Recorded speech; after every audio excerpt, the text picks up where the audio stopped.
Kököchin, also Kökechin, Kokachin, Kokacin, was a 13th-century Mongol princess from the Yuan dynasty in China, belonging to the Mongol tribe of the Bayaut.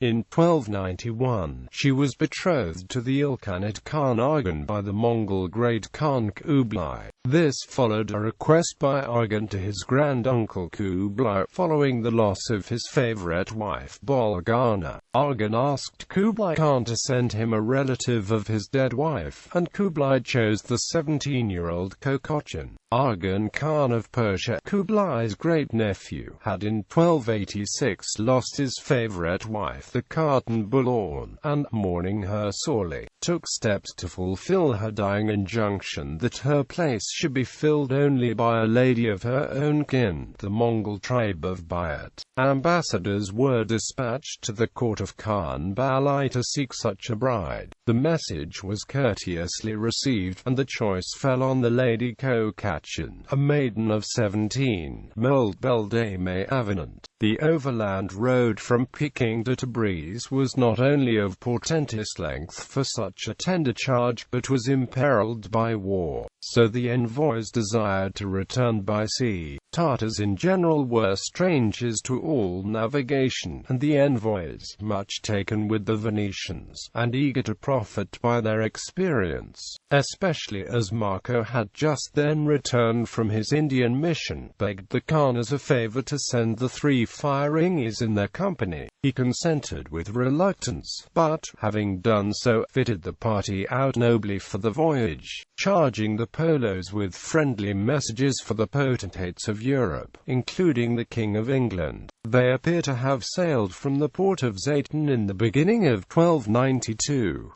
It was an ill-starred voyage, involving long detentions on the coast of Sumatra and in the south of India, to which, however, we are indebted for some of the best chapters in the book, and 2 years or upwards passed before they arrived at their destination in Persia. The 3 hardy Venetians survived all perils, and so did the lady, who had come to look on them with filial regard, but 2 of the 3 envoys, and a vast proportion of the suite, had perished by the way. Arghun Khan too had been dead even before they quitted China. His brother Kaikatu reigned in his stead, and his son Ghazan succeeded to the lady's hand. We are told by one who knew both the princes well that Arghun was one of the handsomest men of his time, whilst Ghazan was, among all his host, one of the most insignificant in appearance.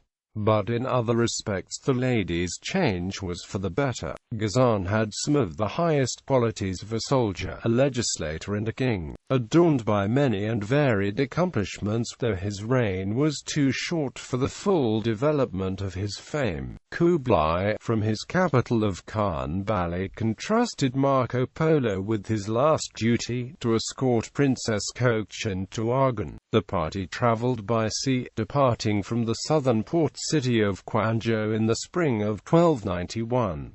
There were 14 big ships in all, and each had 4 masts and 12 sails. They set out from Quanzhou, sailing to Sumatra, and then to Persia, via Sri Lanka and India. They arrived around 1293. Arghun had died in the meantime, however, and Kököchin married Arghun's son Ghazan. She became his principal wife. In popular culture, Kököchin is portrayed by Chinese actress Zhou Zhou in the Netflix series Marco Polo.